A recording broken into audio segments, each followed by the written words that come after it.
مستدرک کے اندر ایک حدیث موجود ہے، حضرت عائشہ صدیقہ رضی اللہ تعالی عنہا سے کسی نے پوچھا تھا صحابہ کرام علیہم رضوان میں سے کہ اماں جی نبی پاک کے اخلاق کس طرح کے تھے؟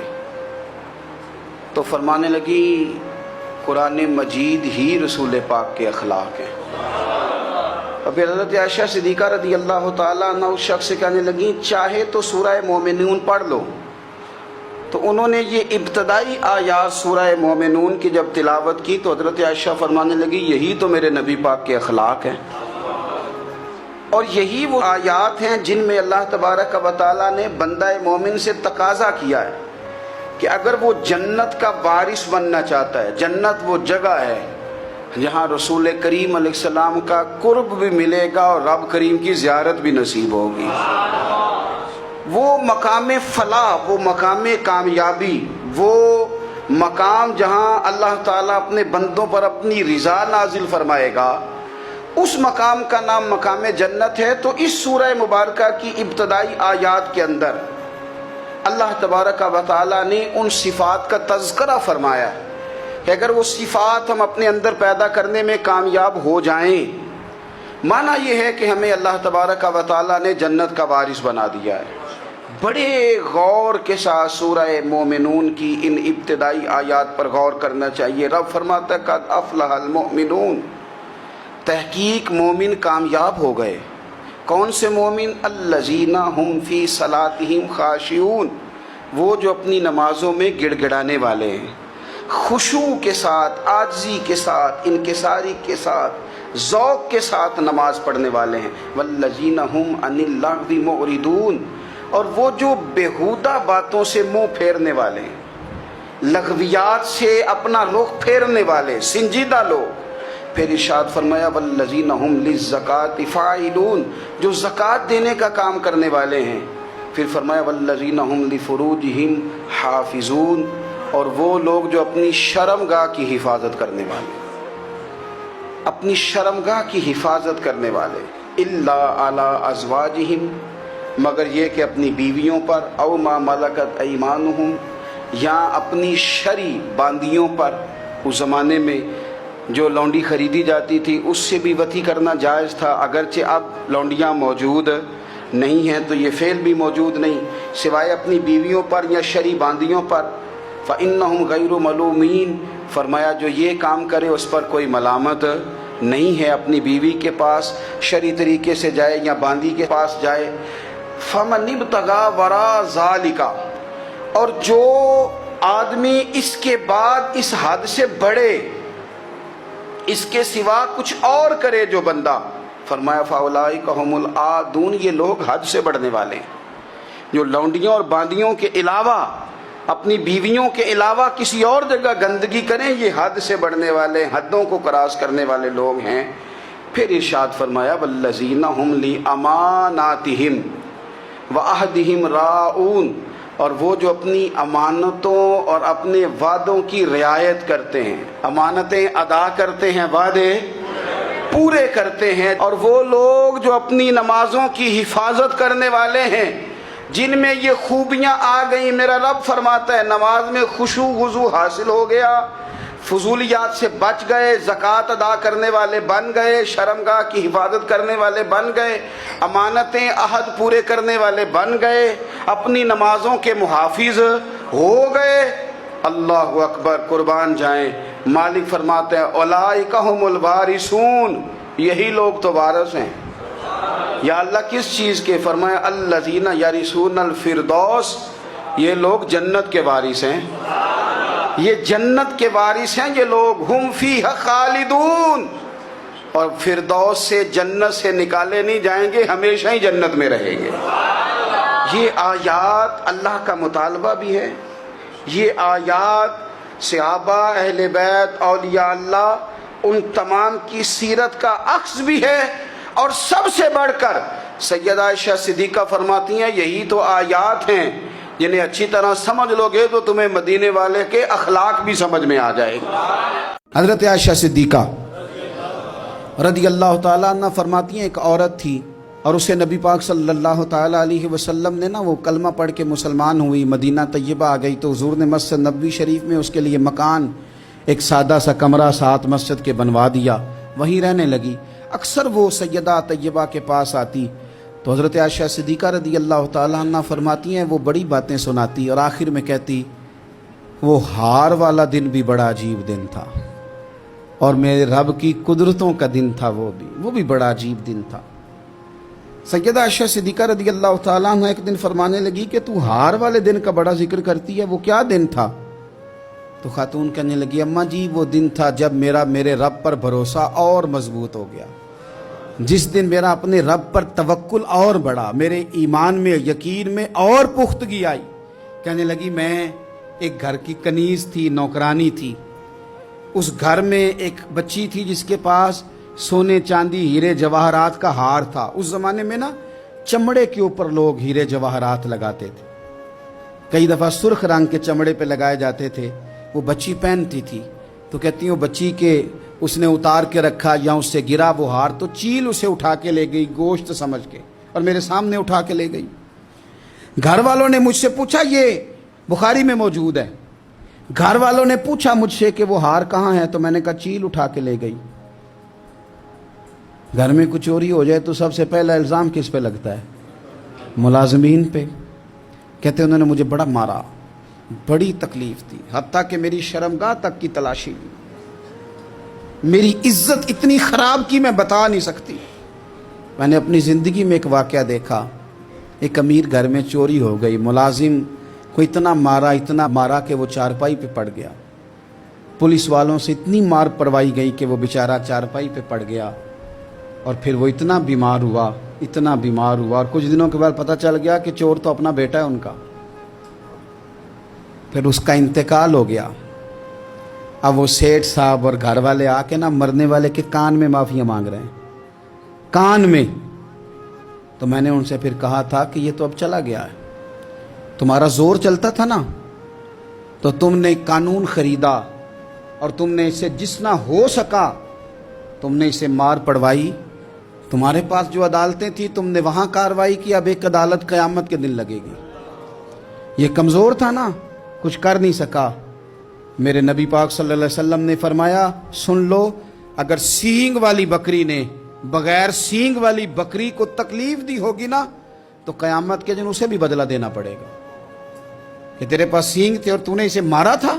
وہ خاتون عرض کرتی ہے سیدہ عائشہ کی خدمت میں کہ مجھے بڑا مارا، مجھے تکلیف دی، میں کہہ رہی تھی کہ میرے سامنے چیل لے گئی ہے پر وہ نہیں مان رہے تھے، اماں جی انہوں نے مجھے بڑا مارا۔ حضرت عائشہ صدیقہ کہتی ہیں پھر کیا ہوا؟ کہنے لگی اماں جی جب کوئی میرا مددگار نہ رہا، مجھے تکلیف دے رہے تھے، رسوا کر رہے تھے، تو میں نے اپنے رب سے مدد چاہی، میرے رب کی طرف میں نے توجہ کی، میں نے کہا مالک اب تو ہی میرا مددگار ہے۔ کہتی ہے وہ مجھے مار رہے تھے تو وہ چیل جو ہار لے گئی تھی وہی لے کے واپس آ گئی، اور ہمارے سروں کے قریب لا کے اس نے جب اس ہار کو پھینکا وہ مجھے چھوڑ کے سائیڈ پہ ہوئے، وہ میری بے گناہی جان گئے، لیکن آپ کو بتاؤں اس دن سے میرا اپنے رب پر یقین اور بڑھ گیا۔ مجھے سمجھ آ گئی کہ جب انسان پورا ٹوٹ جاتا ہے اور جب کوئی چاروں جانب اس کا مددگار نہیں ہوتا تو رب تو ہوتا ہے نا، اللہ تو اس کا مددگار ہوتا ہے نا، وہ تو پھر اپنے اس بندے کی مدد کرتا ہے نا، پھر وہ تو توانائی دیتا ہے نا، وہ تنہا نہیں چھوڑتا، وہ تو آنسوؤں والوں کے آنسوؤں پہ بڑا کرم فرماتا ہے، وہ تو قسم پرسی میں آ جاتا ہے، اس کی رحمت بڑھ کے استقبال کر لیتی۔ بعض لوگ پہلے نیک ہوتے ہیں، بڑے پرہیزگار ہوتے ہیں، غریبوں کا درد رکھتے ہیں، ان کی سوچیں سلجھ، پھر ان کو عہدہ مل جاتا ہے، پھر آہستہ آہستہ وہ کہنے لگ جاتے ہیں سارا ٹھیک ہے جی، کدھر ہے مہنگائی؟ کچھ بھی نہیں۔ جب بندہ جب تک کرائے کی گاڑی میں سفر کرتا ہے تب تک تو وہ کہہ رہا ہوتا ہے کہ کتنا کرایہ بڑھا دیا آپ نے، 5 روپے اضافہ کر دیا، اور جب وہ اپنی گاڑی میں بیٹھے پھر وہ جو بس کے پیچھے ہوتے ہیں وہ بیوقوف نظر آتے ہیں، کیوں؟ اب تو اس کے پاس پجارو ہے، اس کو کیسے وہ لوگ اب بھلے نظر آئیں گے؟ لیکن وہ بھائی ابھی بھی ہے کچھ گھر جہاں رات کو یہ ڈسکس ہوتی ہے کہ شادی آ گئی ہے ملتان تو کرایہ کہاں سے پورا کرنا ہے، کرایہ تھوڑا ہے لہذا بچے رہنے دو، خود چلے جاتے ہیں، وہاں کچھ دینا دلانا بھی پڑے گا۔ ابھی بھی ہیں لوگ جو بیچارے ادھار پکڑ کے بیاہ پہ کرایہ لگاتے ہیں، لیکن جب سوچ کسی کی وہ رہتی نہیں۔ عبد الملک بن مروان بڑا نیک کہلاتا تھا، فقہا میں شمار ہوتا تھا، اتنی مسجد میں بیٹھ کے عبادت کرتا تھا کہ اس کو حمامت المسجد، مسجد کا کبوتر کہنے لگ گئے لوگ. لیکن پھر اس کے خلیفہ بننے کا اعلان ہوا. جس دن اعلان ہوا اس دن بھی مسجد میں بیٹھا تھا. پھر اس نے قرآن مجید رکھ کے نا الماری میں، تو کہنے لگتا ہے اب میری اور قرآن کی جدائی ہونے لگی. پھر وہ یہی شخص تھا جس نے حجاج بن یوسف جیسا ظالم آدمی گورنر بنایا. یہ وہی تھا جس کے دور حکومت میں حضرت عبداللہ بن زبیر جیسے لوگ شہید کیے گئے. بس وہ کیفیت ہی نہیں رہی. منصب مل گیا، عہدہ مل گیا تو ختم ہو گئی بات. لیکن کچھ لوگ حضرت عمر بن عبدالعزیز کی طرح کے بھی آئے. اتنا قیمتی لباس پہنتے تھے کہ دنیا عش کر اٹھتی تھی. لیکن وہی عمر بن عبدالعزیز تھے کہ جب خلیفہ بنے تو پھر انہوں نے کہا اس طرح کا پہنوں گا جس طرح کا میری رعایا کا غریب آدمی پہنتا ہے. بیوی سے کہنے لگے مجھے رکھنا ہے کہ مال دولت رکھنا ہے؟ اس نے کہا آپ کو رکھنا ہے. وہ ایک خلیفہ کی بیوی، ایک بادشاہ کی بہن، ایک بادشاہ کی بیٹی تھی، پر سارے زیور خیرات کر دیے. غریبی کی زندگی گزاری. کچھ لوگ نہیں بدلتے، کچھ عہدہ آ گیا، مال آ گیا، روح بھی بدل گیا. کہانیاں ہی اور ہو گئیں. یعنی گاؤں سے آ کر پڑھنے والے بھول ہی گئے کہ کس کی ماں نے کتنا زیور بیچا تھا. پھر ان کے حالات ہی بالکل تبدیل ہو گئے، انہیں پتہ ہی نہیں ہم کیا تھے. سنو نا، حضرت صدیق اکبر رضی اللہ تعالیٰ عنہ کچھ بچیوں کا دودھ عصر کے وقت جا کے دھو کے آیا کرتے تھے، ان کو دیتے تھے. جس دن خلیفہ بن گئے تو ایک بچی نے آ کے پوچھا حضور اب وہ بکریوں کا دودھ کون دھویا کرے گا؟ تو آپ فرمانے لگے کیا خلافت مجھے خدمت خلق سے روک دے گی؟ وہ کام میں اپنی آخرت کے لیے کرتا تھا، کرتا ہی رہوں گا، میں نہیں بدلوں گا، میں وہی ہوں حضور کا غلام. بلکہ کنز المال میں ایک روایت تو ایسی ہے کہ کلیجہ منہ کو آتا ہے. ایک اونٹ گم ہو گیا مال غنیمت کا. سیدنا فاروق اعظم اونٹ ڈھونڈتے ہیں، کبھی ادھر بھاگتے ہیں، کبھی اور میری ذمہ داری ہے، مجھ سے قیامت میں سوال ہوگا، اور یہ مسلمانوں کا مال ہے، میں اس کا امین. ادھر بھاگتے ادھر بھاگتے ادھر بھاگتے. ایک شخص نے کہا حضور آپ بیٹھ جائیں، کسی غلام کی ڈیوٹی لگائیں. 24 لاکھ مربع میل پر حکومت، علم بھی، فضل بھی، تقوی بھی، اور سب سے بڑھ کر عمر وہ ہے جن سے اللہ بھی راضی، رسول اللہ بھی راضی صلی اللہ تعالی علیہ وسلم. حضرت عمر سے کہا بیٹھ جائیں، غلام کی ڈیوٹی لگائیں. حضرت عمر نے رخ پھیر کے دیکھا اور اس بندے کی طرف دیکھ کے کہنے لگے میں بھی تو ایک غلام ہی ہوں. کیا ہوں میں؟ ایک غلام ہی ہوں. میں ایک غلام ہی ہوں. ایک تے محل چڑھایا سانیاں، غلام ہی ہوں میں. کیا ہوں میں؟ جب آپ نے یہ لفظ کہے تو وہ بندہ کہتا ہے نارمل بات تھی، میرے بھی آنسو نکلا. یار یہ بھی کوئی انداز ہوتا ہے.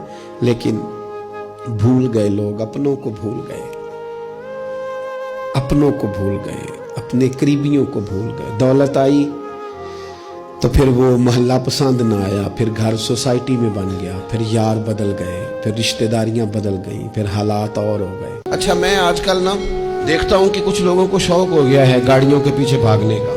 میرے ساتھ اگر 4 لوگ گاڑی میں ہوتے ہیں تو وہ چاروں الگ الگ گواہی دے سکتے ہیں کہ جب گاڑی کے دائیں بائیں سیکیورٹی والے لوگ جاتے ہیں تو میں ان کو نہ شیشہ نیچے اتار کے منت کرتا ہوں کہ مجھے ضرورت نہیں ہے تمہاری. لیکن وہ عجیب سا شوق ہے کہ دائرہ بنا کے گاڑی کے گرد چلنا ہے. کوئی ہے ہی نہیں، کوئی ایسا مسئلہ ہی نہیں. سیاسی لوگوں میں کیا دینی لوگوں کے اندر بھی صلاحیت کار آیا گاڑیوں کے پیچھے بھاگنا اور جناب دوڑانا اور اس کا مزہ لینا اور اس کا شوق ظاہر کرنا. یہ ٹھیک نہیں ہے. ان چیزوں سے لوگوں کو تکلیف ہوتی ہے، یہ آزمائش ہے. اور سیاسی لوگ وہ تو مجمع دکھانے ہوتے ہیں، وہ تو دوسروں کو دکھانا ہوتا ہے کہ ذرا دیکھو جی لوگوں کی محبت، دیکھو جی لوگوں کی. پھر وہ خبر دیتے ہیں کہ دیکھو جی یہ آدمی بیساکھیوں پہ چل کے آیا جلسے میں، اتنا مقبول لیڈر ہے. عزیز دوستو، یہ جو لطف لوگوں نے بنا لیا ہے یہ تکلف ہے، یہ شدت ہے. یہ سارے لوگ اللہ کی مخلوق ہیں، یہ سارے رسول پاک کے غلام ہیں. درجوں کے لحاظ سے اگر کسی شخص کو اللہ تعالیٰ نے کسی مقام پہ بٹھا دیا ہے تو اس کو یہ اجازت نہیں ہے کہ وہ سمجھ لے کہ میں کو بھلا ہوں. وہ نبی پاک کے اسوہ نور کو پیش نظر رکھے.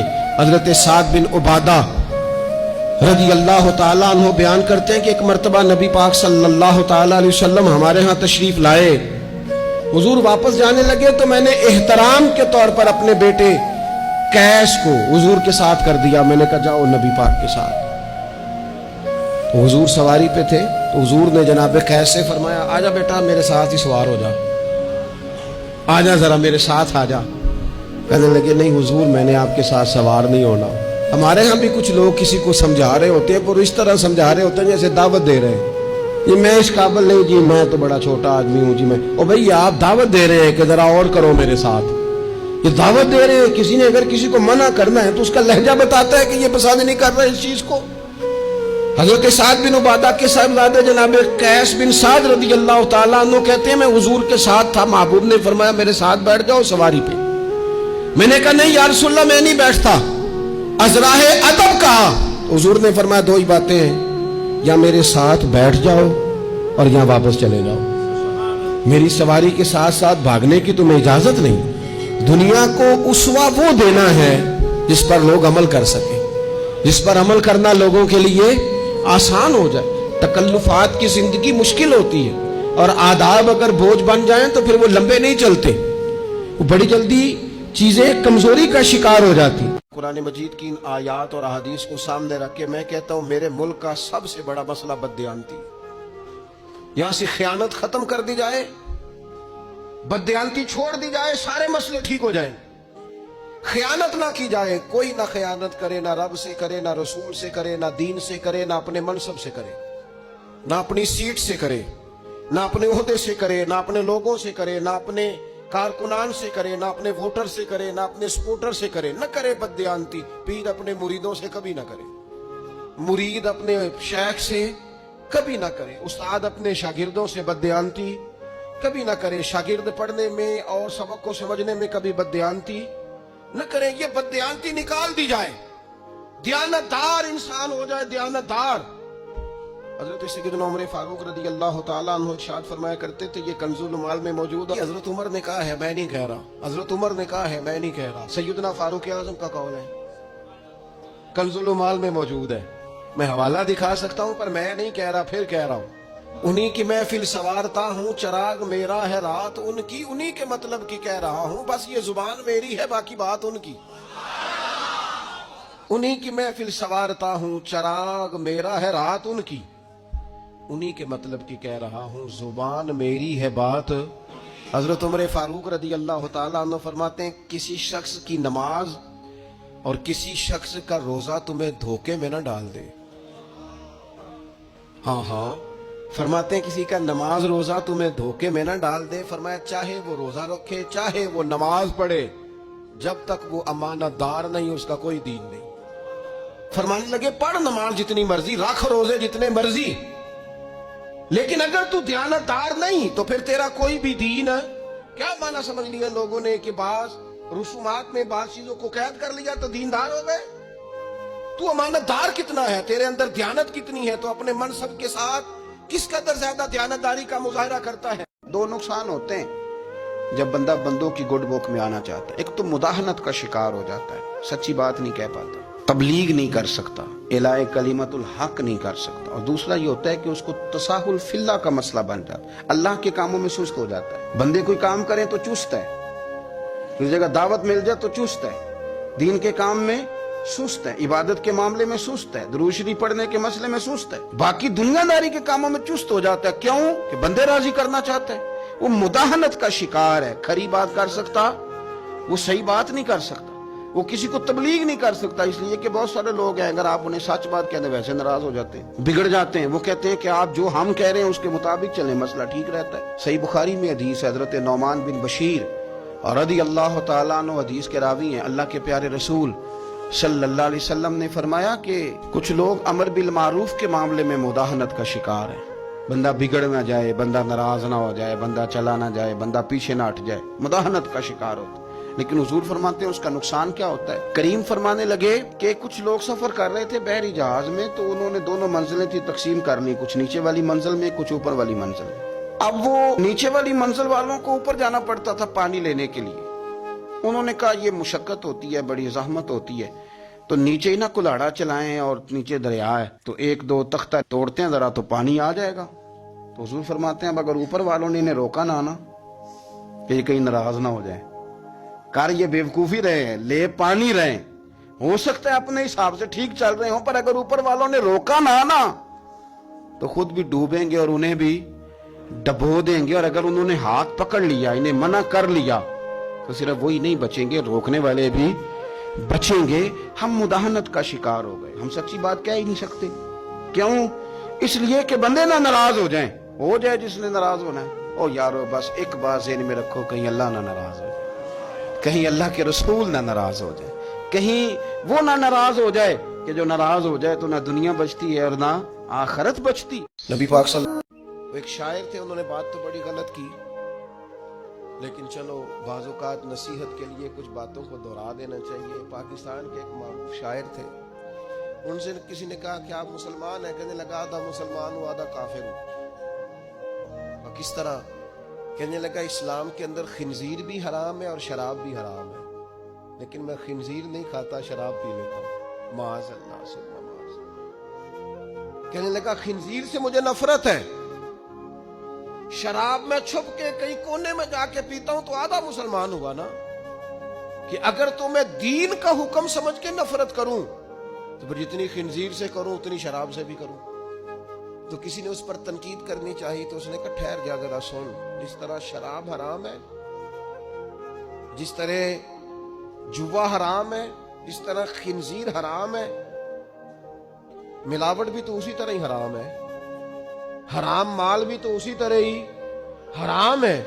یہ کیسی تمہارے نفس کی خواہش ہے کہ خنزیر نہیں کھاتے؟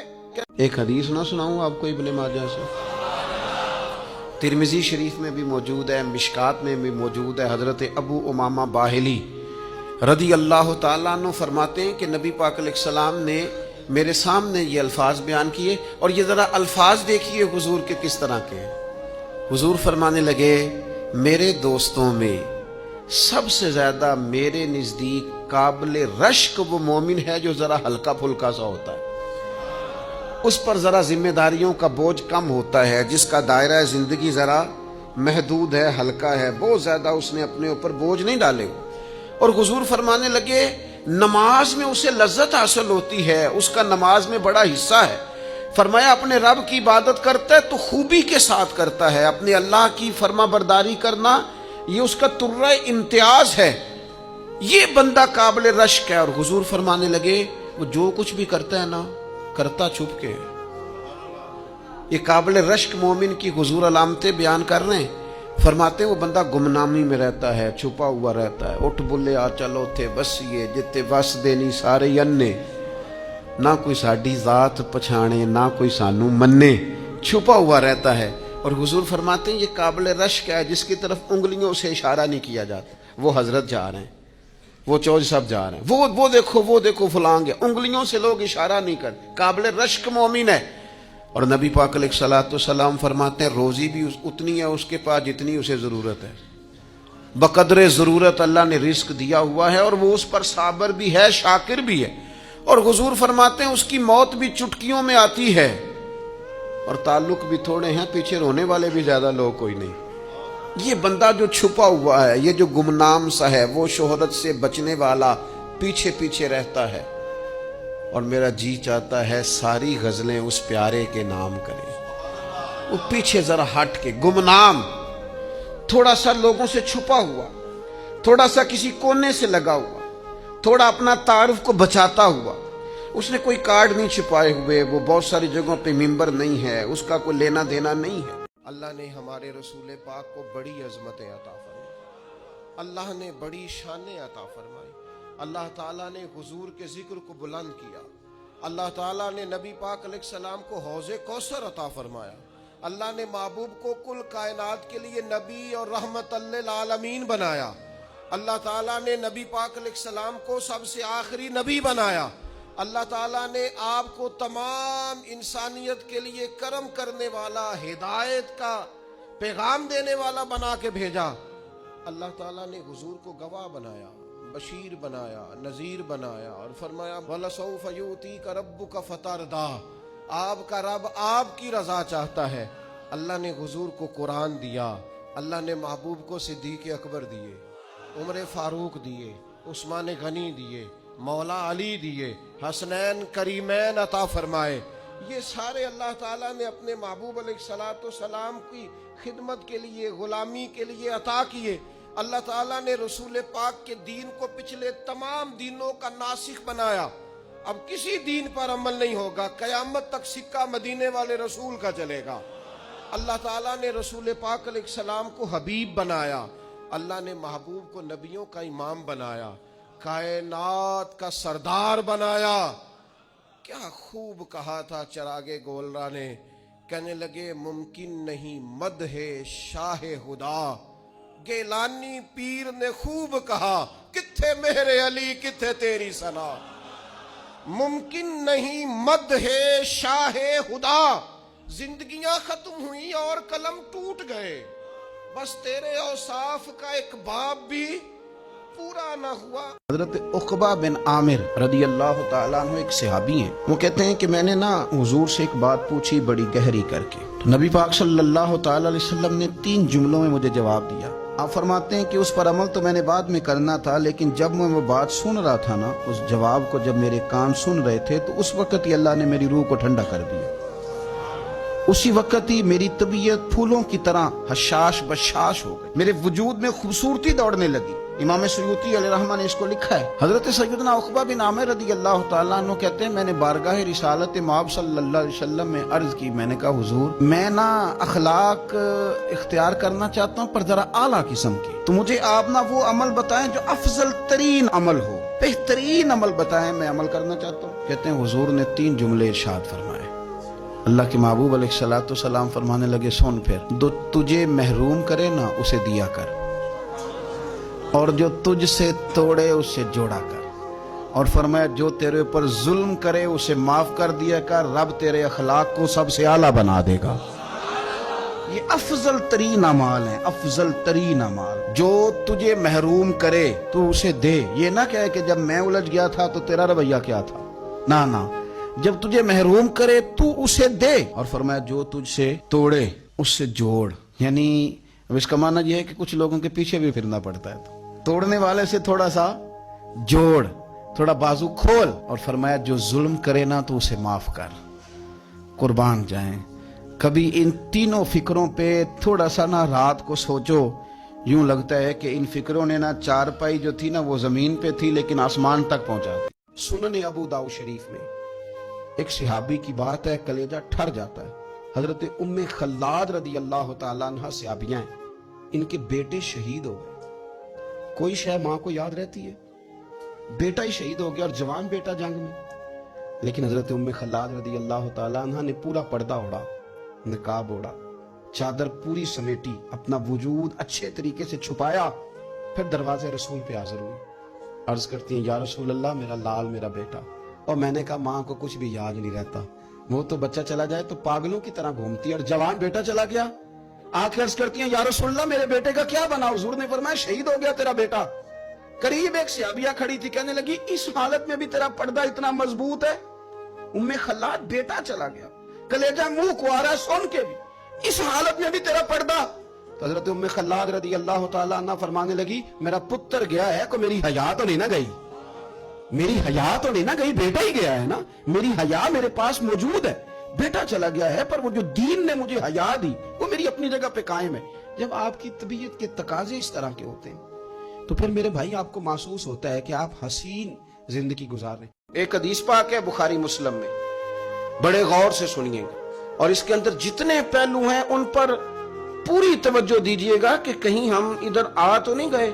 رسول پاک صلی اللہ علیہ وسلم ہمارے لیے سب سے بڑے حکیم ہیں, سب سے زیادہ حکمت حضور نے ہمیں بتلائی ہے کہ اس رستے چلو گے تو بچو گے, اس رستے جاؤ گے تو ہلاک ہو جاؤ گے. نبی کریم علیہ السلام نے فرمایا, بخاری مسلم ہے, فرمایا 7 ہلاک کرنے والی چیزوں سے بچنا, اگر ان میں تم چلے گئے تو ہلاک ہو جاؤ گے. 7 چیزیں ہیں جو تمہیں ہلاک کر دیں گے, برباد ہو جاؤ گے, تباہ ہو جاؤ گے, ہلاکت کا سفر ہے یہ, 7 چیزوں سے بچو.